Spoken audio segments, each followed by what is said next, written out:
Good morning. Just making sure we're live on Facebook in the group. Good morning.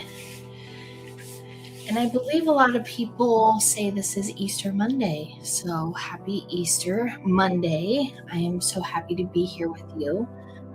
Let's start off with prayer. Lord, again, thank you so much. Thank you so much for your sacrifice. Last week was heavy to know that you went to the cross for our sins, to know that you went to the cross for the worst versions of us so that we could live, so that we could know you, so that we can honor you and be so grateful to you. Lord, thank you for today. Thank you for waking us up today. Thank you for bringing us together. And as we read inside the weekly word, and as we continue on this journey with you, may your words just be edifying and honor you and bless us this week. In Jesus' name we pray. Well, good morning, good morning, good morning.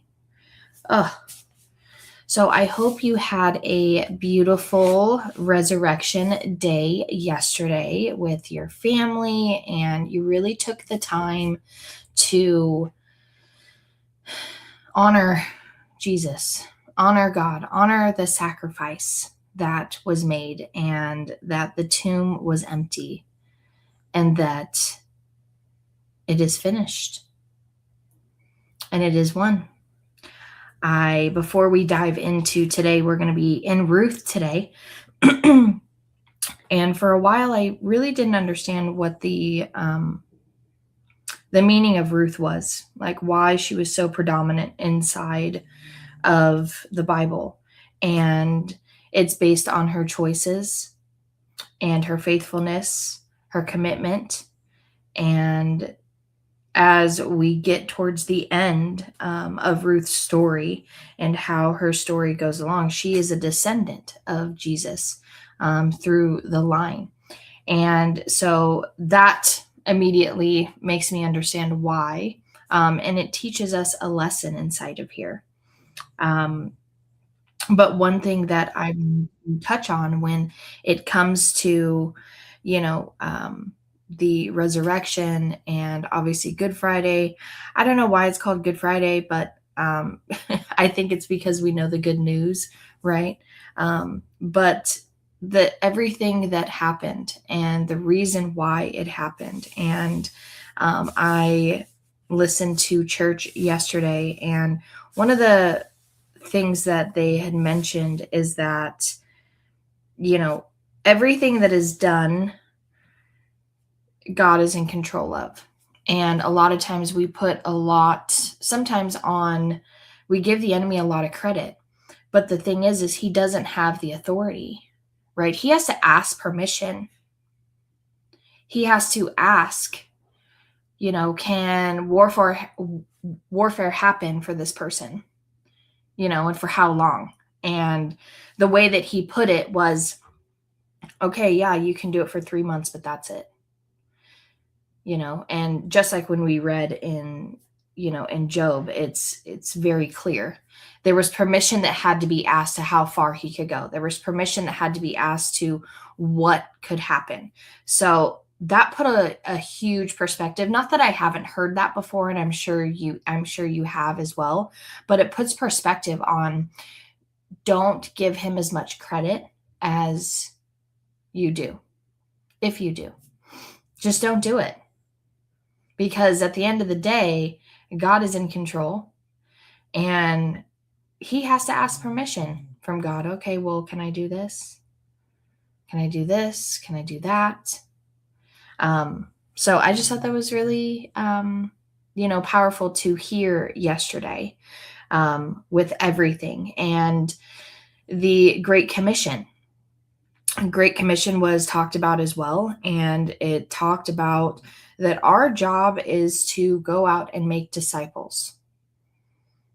And he put it into perspective of having these everyday conversations with people in the world and talking to people every day, whether it's when you're getting your hair done or you're getting your nails done or you're in the grocery store line or you're in an Uber or you're out at lunch and it's the server, or just having these conversations with people. And I said it last week, you can't take things with you. I think I said it last week or the week before.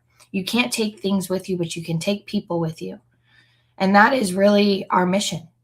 That is the mission that was given to the disciples, and now it is been given to us to take dominion over that, to create disciples of as many people as possible, to know who Jesus is, to know what he did, to know God and his faithfulness. So I wanted to share a little bit of that today with you, because I just find it so powerful that it's a daily reminder. And with all the hustle and bustle and all the moving and grooving, and myself included, we can get distracted and really off course. So it's a great reminder. But today in Ruth, I will have time to actually read because it's a pretty short chapter. So I'm excited for that, so that we can fully understand Ruth.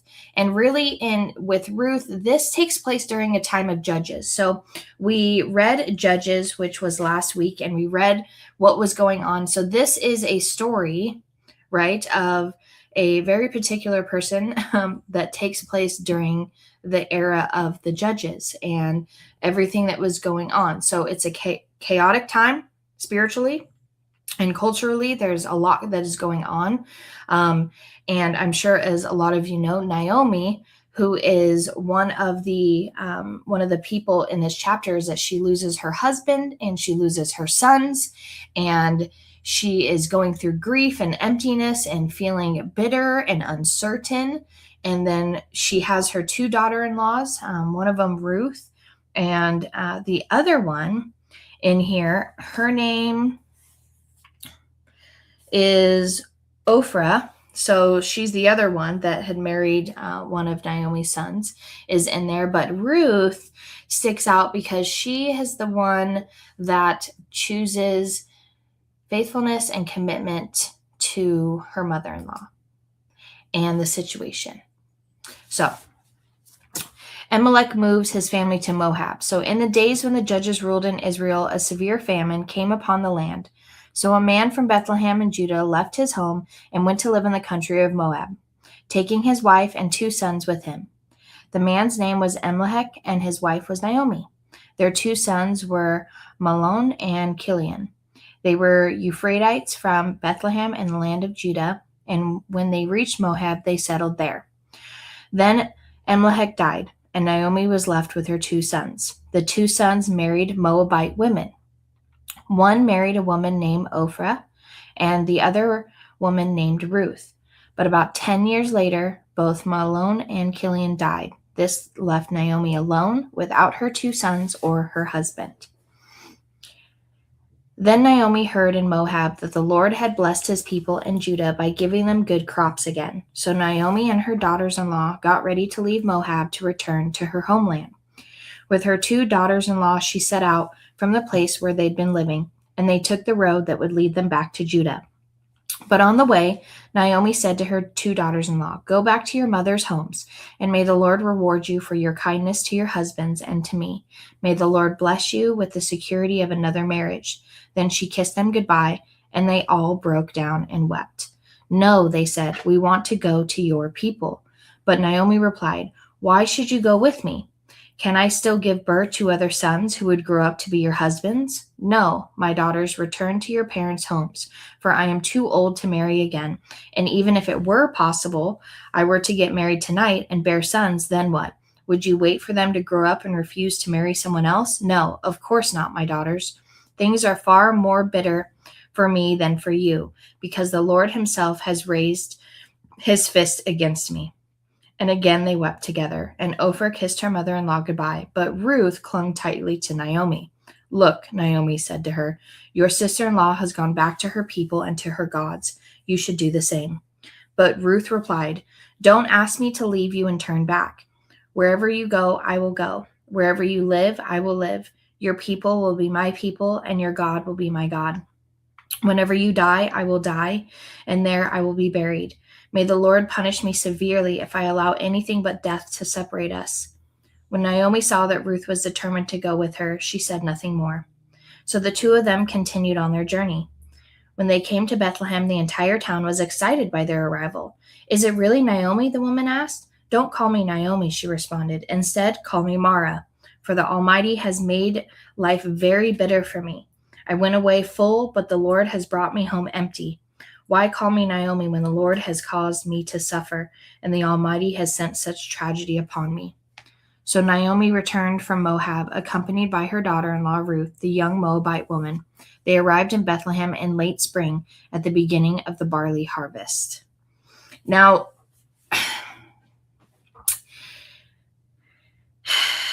Miss Naomi, if she only knew the reason why this is happening, right? If she only truly understood. But it's relatable, right? The bitterness, it almost feels like a woe is me moment. Like, don't call me that, call me this, because the Lord has taken everything from me. I can literally hear her, if I was back in those times, saying that. And it is such a moment of, I can understand she's in grief, but I can also understand that, she's mad at God and changing her name. So Naomi originally means pleasant, and Mara means bitter. So she is then trying to change her name, but her identity is still Naomi. It is still pleasant. Just because these things, we aren't what happens to us. It's what we make of the situations that are happening around us. And that's what I truly believe. So I think Naomi's having a little bit of a woe is me moment here. And if you can definitely relate to that, let me know. But I definitely feel like she's having a little bit of this, like, oh, well, just don't call me that, and all of these things that are going on. And, listen, I get it, Naomi, but we gotta rise up, man. So, and another important part in this first chapter is Ruth saying, like, where you go, I will go. Your people will be my people. Your God will be my God. And this is a huge thing for a Moabite woman to be making these kind of decisions. I mean, definitely, we've learned with the different, I want to say tribes, but it's the different people and the different countries and all of the people that are either worshiping other gods and all. So this is a huge statement. And I think, Ruth was one of those standout women. She was one of those women that was like, no, this is not what we're doing. And I think that she saw Naomi's grief and she didn't want to leave her that way. And it is a faithful decision. So she's choosing this loyalty to her mother-in-law over comfort, and this commitment over, whatever clarity. And I'm sure she had no idea what was going to be happening. But it's this huge faithfulness of Ruth that you see in certain people in our history of the Bible. In this lineage of people, there's always these standout people that make this choice of like, no, hold on a second. And I believe that in itself is clarity, because they're choosing something that I believe that distinctly is really kind of that discernment of like, no, I'm not going anywhere. So chapter 2, Ruth works in Boaz's field. Now, there was a wealthy and influential man in Bethlehem named Boaz, who was a relative of Naomi's husband, Elimelech. One day, Ruth and the Moabite said to Naomi, "Let me go out into the harvest fields to pick up the stalks of grain left behind by anyone who is kind enough to let me do it." Naomi replied, "All right, my daughter, go ahead." So Ruth went out to gather grain behind the harvesters, and as it happened, she found herself working in a field that belonged to Boaz, the relative of her father-in-law, Elimelech. Elimelech. While she was there, Boaz arrived from Bethlehem and greeted the harvesters. "The Lord be with you," he said. "The Lord bless you," the harvesters replied. Then Boaz asked his foreman, "Who is that young woman over there? Who does she belong to?" And the foreman replied, "She is the young woman from Moab who came back with Naomi. She asked me this morning if she could gather grain behind the harvesters. She has been hard at work ever since, except for a few minutes' rest in the shelter." Boaz went over to talk and said to Ruth, "Listen, my daughter, stay right here with us when you gather grain. Don't go into any other fields. Stay right behind the young women working in my field. See which part of the field they are harvesting, and then follow them. I have warned the young men not to treat you roughly, and when you are thirsty, help yourself to the water they have drawn from the well." Ruth fell at his feet and thanked him warmly. "What have I done to deserve such kindness?" she asked. "I am only a foreigner." "Yes, I know," Boaz replied, "but I also know everything about what you've done for your mother-in-law since the death of your husband. I have heard how you left your father and mother and your own land to live here among complete strangers. May the Lord, the God of Israel, under whose wings you have come to take refuge, reward you fully for what you have done." "I hope I continue to please you, sir," she replied. "You have comforted me by speaking so kindly to me, even though I am not one of your workers." At mealtime, Boaz called to her, "Come over here and help yourself to some food. You can dip your bread in the sour wine." So she sat with the harvesters, and Boaz gave her some roasted grain to eat. She ate all that she wanted and still had some left over. When Ruth went back to work again, Boaz ordered his young men, "Let her gather grain right among the sheaves without stopping her, and pull out some of the heads of barley from the bundles and drop them on purpose for her. Let her pick them up, and don't give her a hard time." So Ruth gathered barley there all day, and when she beat out the grain that evening, it filled an entire basket. She carried it back into town and showed it to her mother-in-law. Ruth also gave her the roasted grain that was left over from her meal.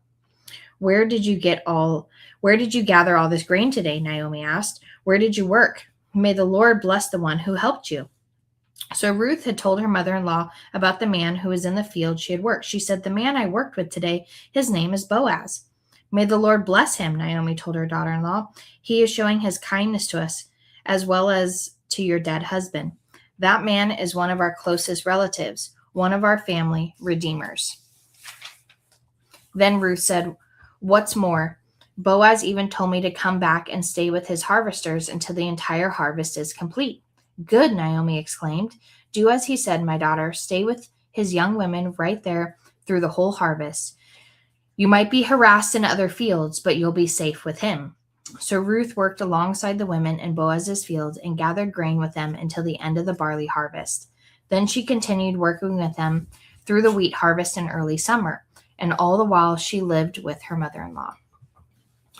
So there's this moment of choosing what is right and bringing these things back to her house with Naomi and sharing, in a better way of saying it, the good news,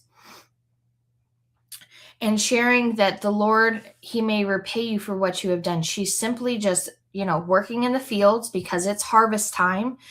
She's serving her mother-in-law. She's being honest and true to what she's doing. She's not trying to overstep on things. And it wasn't that she was taking that fresh grain, but she was taking what was left behind. And it wasn't something that was so overly dramatic, right? She was just doing what everybody else was doing in this time. And little, to her knowledge, God is working behind the scenes of these things. And I think it's so important. It's such an important lesson because sometimes people like to go against the grain, right? Have you heard that saying before? Like they like to go against the grain of things. Like, "Oh, well, I'm not going to do it the easy way. I'm going to do it this way because it's my way." And, this is a perfect example of just doing things without the dramatics, without a big show, without being, overly in the spotlight, and just doing what is right. Chapter 3. Ruth is at the threshing floor. One day Naomi said to Ruth, "My daughter, It's time that I found a permanent home for you so that you will be provided for. Boaz is a close relative of ours, and he's been very kind by letting you gather grain with his young women. Tonight, you will be winnowing barley at the threshing floor. Now do as I tell you. Take a bath and put on perfume and dress in your nicest clothes. Then go to the threshing floor, but don't let Boaz see you until he has finished eating and drinking. Be sure to notice where he lies down. Then go and uncover his feet and lie down there. He will tell you what to do. I will do everything you say, Ruth replied. So she went down to the threshing floor that night and followed the instructions of her mother-in-law. After Boaz had finished eating and drinking and was in good spirits, he laid down at the far end of the pile of grain and went to sleep. Then Ruth came quietly, uncovered his feet, and laid down. Around midnight, Boaz suddenly woke up and turned over. He was surprised to find a woman lying at his feet. Who are you? He asked. I am your servant Ruth, she replied. Spread the corner of your covering over me, for you are my family redeemer. The Lord bless you, my daughter, Boaz exclaimed. You are showing even more family loyalty now than you did before, for you have not gone after a younger man, whether rich or poor. Now don't worry about a thing, my daughter. I will do what is necessary, for everyone in town knows who you are and that you are a virtuous woman. But while it's true that I am one of your family redeemers, there is another man who is more closely related to you than I am. Stay here tonight, and in the morning I will talk to him. If he is willing to redeem you, very well, let him marry you. But if he is not willing, then as surely as the Lord lives, I will redeem you myself. Now lie down here until morning. So Ruth lay at Boaz's feet until the morning, but she got up before it was light enough for people to recognize each other. For Boaz had said, no one must know that a woman was here at the threshing floor. Then Boaz said to her, bring your cloak and spread it out. He measured 6 scoops of barley into the cloak and placed it on her back. Then he returned to the town. When Ruth came back to her mother-in-law, Naomi asked, what happened, my daughter? Ruth told Naomi everything Boaz had done for her, and she added, he gave me these 6 scoops of barley and said, don't go back to your mother-in-law empty-handed. Then Naomi said to her, just be patient, my daughter, until we hear what happens. The man won't rest until he has settled things today. I feel that there's most likely more going on in that scenario, but we won't ever fully understand exactly what was said and what was going on in this chapter. But it shows that, again, she's listening and she's being faithful to what is going on. I mean, there's a part of me that's like, Naomi, really? This is what you're doing to Ruth? But as we get into the last chapter, things really start to unfold. So Boaz marries Ruth. Boaz went to the town gate and took a seat there. Just then, the family redeemer he had mentioned came by, so Boaz called out to him, come over here and sit down, friend. I want to talk to you. So they sat down together. Then Boaz called 10 leaders from the town and asked them to sit as witnesses. And Boaz said to the family redeemer, you know Naomi, who came back from Moab. She is selling the land that belonged to our relative Elimelech. If I thought I should speak to you about it so that you can redeem it if you wish. If you want the land, then buy it here in the presence of these witnesses. If you don't want it, let me know right away, because I am next in line to redeem it after you. The man replied, all right, I'll redeem it. Then Boaz told him, of course, your purchase of the land from Naomi also requires that you marry Ruth, the Moabite widow. That way she can have children who can carry on her husband's name and keep the land in the family. Then I can't redeem it, the family redeemer replied, because this might endanger my own estate. You redeem the land. I cannot do it. I'm going to stop there before we finish. I find it really interesting that there isn't a name of this family redeemer. And maybe it's something that we find later, but I find it really interesting that there isn't a name of this family redeemer. And maybe it's because in the bigger sense of it all, he isn't relevant, but it'd have been nice to know because of the the lineage. So this is for verse 7. Now in those days, it was custom in Israel for anyone transferring a right of purchase to remove his sandal and hand it to the other party. This publicly validated the transaction. So the other family redeemer drew off his sandal as he said to Boaz, "You buy the land." Then Boaz said to the elders and to the crowd standing around, "You are witnesses that today I have bought from Naomi all the property of Elimelech, Kilion, and Mahlon. And the land that I have acquired Ruth, the Moabite widow of Mahlon, to be my wife. This way she can have a son to carry on the family name of her dead husband and to inherit the family property here in his hometown. You were all witnesses today." When the elders and all the people standing in the gate replied, "We are witnesses. May the Lord make this woman who is coming into your home like Rachel and Leah, from whom all the nation of Israel descend. May you prosper in Ephrath and be famous in Bethlehem. And may the Lord give you descendants by this young woman who will be like those of our ancestor Perez, the son of Tamar and Judah." So Boaz took Ruth into his home, and she became his wife. When he slept with her, the Lord enabled her to become pregnant, and she gave birth to a son. Then the woman of the town said to Naomi, "Praise the Lord, who has now provided a redeemer for your family. May this child be famous in Israel. May he restore your youth and care for you in your old age. For he is the son of your daughter-in-law who loves you and has been better to you than 7 sons." Naomi took the baby and cuddled him to her breast, and she cared for him as if he were her own. The neighbor women said, "Now at last Naomi has a son again," and they named him Obed. He became the father of Jesse and the grandfather of David. And this is the genealogical record of their ancestor Perez. Perez was the father of Hezron. Hezron was the father of Ram. Ram was the father of Amminadab. Amminadab was the father of Nahshon. Nahshon was the father of Salmon. And Salmon was the father of Boaz. Boaz was the father of Obed. And Obed was the father of Jesse. Jesse was the father of David. So that ends Ruth.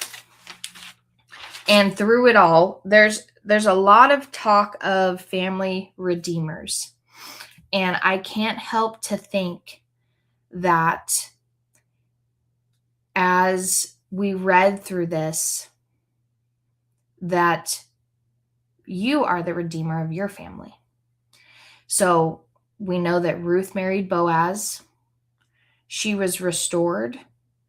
And like I said at the beginning of this call today, she becomes part of the lineage of Jesus based on her faithfulness, her commitment, and the choice that she made.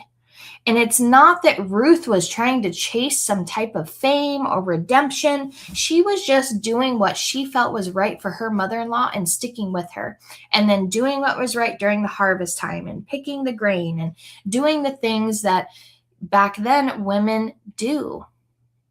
So I truly think that this faithfulness opened a door for her. And it's not striving, right? It's not that she was striving to have this, right? She wasn't seeking to be married again. And I'm sure in her mind, she wasn't even, looking for that. But this truly provided, a redeemed history and a redeemed line and a redeemed story for her.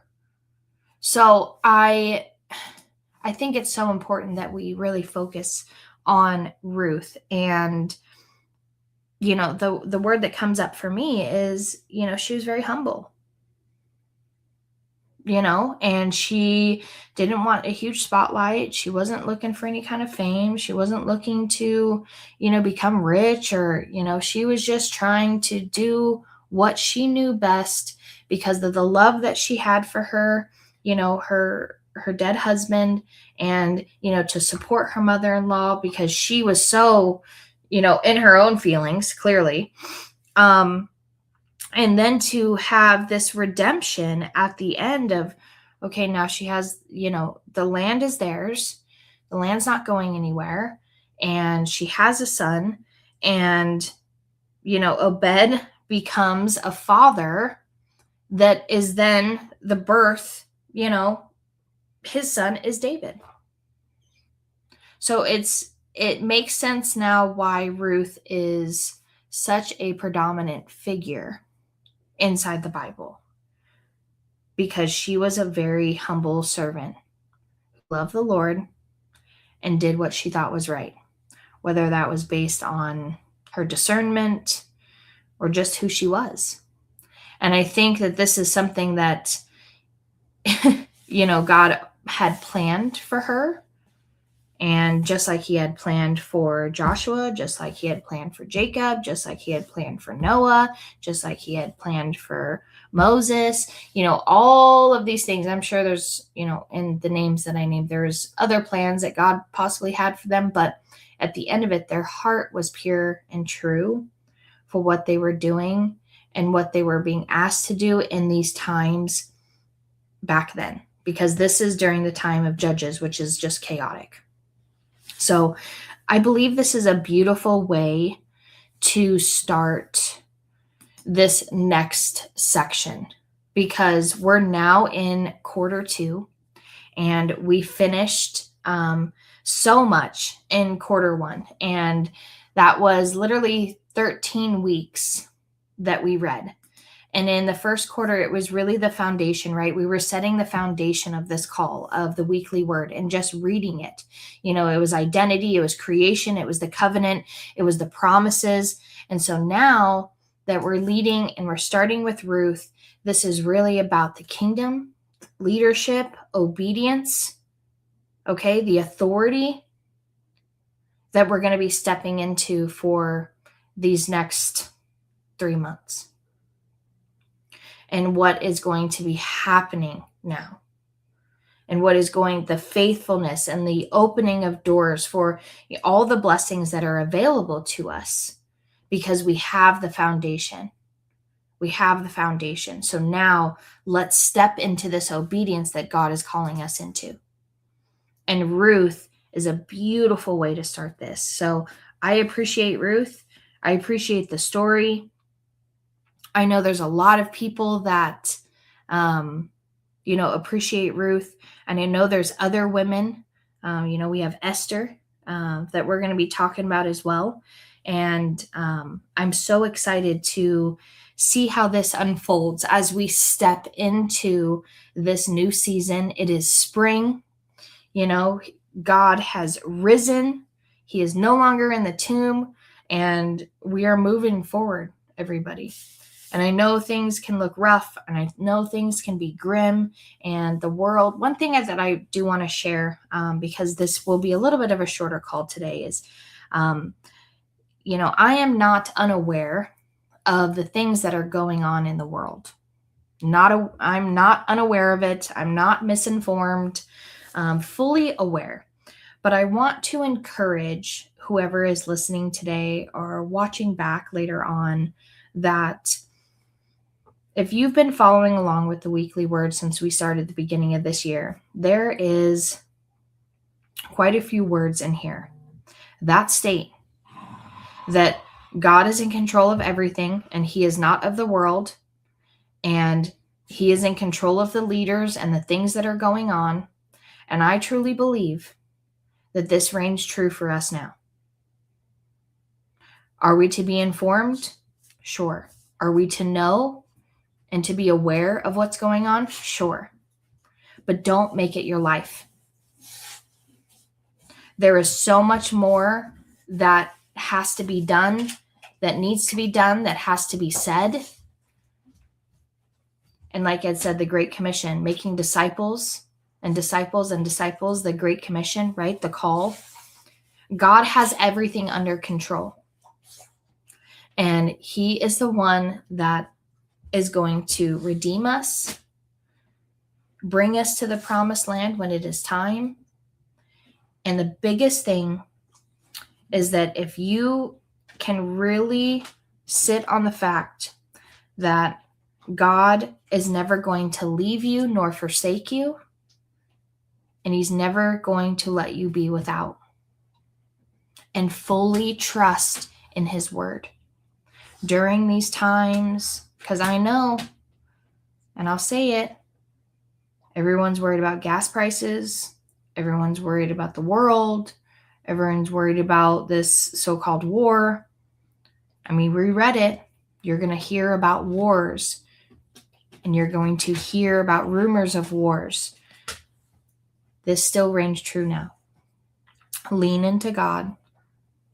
Talk to God. Spend time with Him, and know that He has you, and He's not going to leave you. And the promises that are in this book that we have read for the last 3 months are true. They are true then, they are true now. So I just want to encourage you to know that it is good to be informed, but don't let it stop whatever it is that you need to do in your life, for your family, for your friends, for people you haven't met, and the message that needs to come across clear. Because there are still people in this world, and as we all know, He will not come and things will not happen until everyone has been given the opportunity to know who God is. There are still people out there that do not know who He is and His graciousness and His faithfulness. So I know it can be rough, but don't lean on your own understanding. Don't lean on your own strength. Lean on God's strength. I mean, He tells us to just pray about everything all of the time. So I just want to encourage you that, yes, there's lots going on, but God is good. And all the time, God is good. So I hope you have an amazing week. So happy with everything that we're stepping into. And we have some amazing things going on this week inside of Kingdom Alliance, if you are a member. So very, very excited about that.